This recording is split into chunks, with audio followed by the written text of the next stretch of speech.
J'ai été photographié avec elle sur le papier glacé. Mon visage était sans gaieté. Ses bras entouraient mes épaules. Ses paupières étaient closes. Sa bouche étroitement serrée, comme si elle voulait protéger en elle quelque chose de plus vivant qu'elle. Cette chose qu'aujourd'hui je découvre, et qui l'a fait ressembler dans sa robe sans col, sans manches, à une jeune sainte tentée. Dans la maison, il y avait des jours où tout semblait sommeiller. Il n'y avait ni bruit, ni agitation. C'était comme lorsqu'une peine cesse. Les couleurs s'estompaient dans la pénombre. Au fond des miroirs, les meubles, les objets baignaient dans une clarté diffuse. Les portes s'ouvraient et se refermaient sur des pièces qui sentaient l'encaustique. Les hommes et les femmes faisaient toutes choses avec résolution et netteté.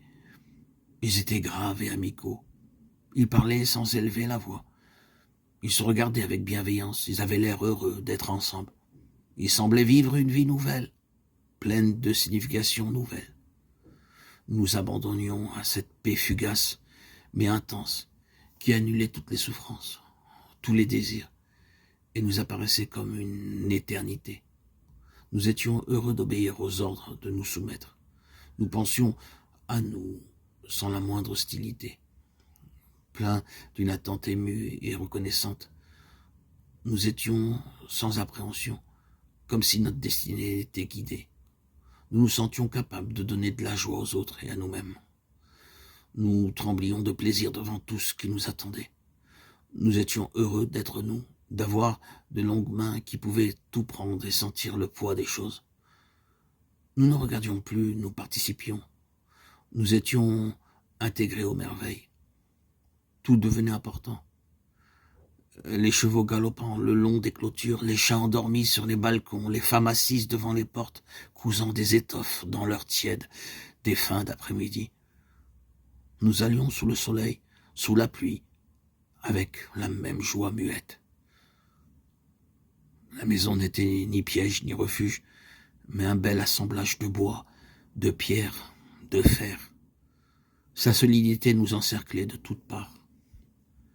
Dans les miroirs, nous reconnaissions nos visages.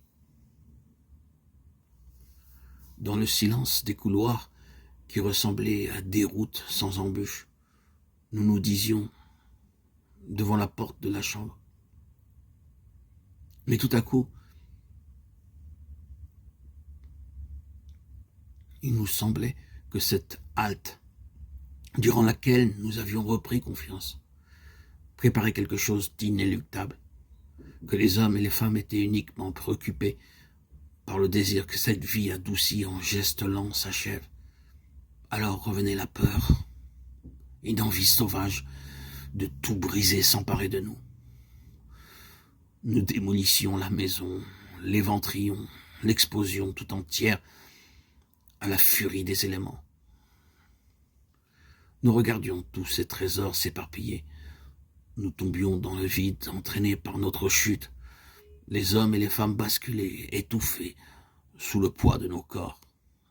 Tout était détruit, et nous savions qu'il n'y aurait plus personne pour se souvenir de nous.